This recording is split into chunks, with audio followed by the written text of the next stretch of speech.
नाज़रीन अस्सलाम वालेकुम। सबसे जो पाकिस्तान का सबसे बड़ा कंसर्न जो है और जिस तरह के हालात हैं इस वक्त, और हर मुहिब वतन पाकिस्तानी जो है उसका इससे कंसर्न है कि ये जो तरीके लब्बैक और उसके कारकुन ये जो जुलूस और इस्लामाबाद पे उनका जो इरादा है चढ़ाई का, इसके बारे में क्या होना चाहिए। देखिए, मैं शुरू से ही कहता हूँ, होना तो ये चाहिए कि सब लोग सब्र से सोचें।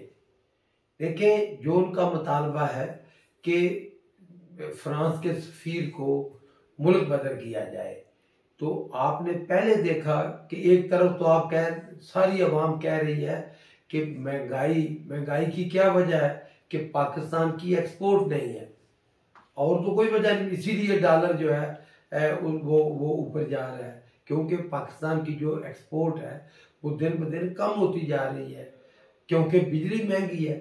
सारी चीज़ें एक दूसरे के साथ लिंक हैं।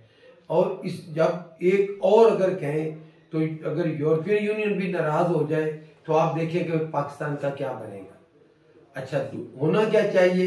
हुकूमत बिल्कुल, आपको तो पता है कि इस इमरान खान के ऊपर तो तनकीद ही ये हो रही है कि वो हुकूमत को मजहबी बुनियादों पे चला रहे हैं। अभी रहमतुल्लिल आलमीन कॉन्फ्रेंस, और आपने देखा कि रियासत मदीना, और अब अगर आप ये चाहते हैं कि सारा कुछ इंतहा पसंदी से किया जाए तो इससे मसले का हल नहीं है। होना ये चाहिए कि तरीके लबैक वाले, वो भी हमारे भाई हैं, पुलिस वाले भी भाई हैं, तो अब सूरत ये है कि दोनों तरफ से शहीद हो रहे हैं।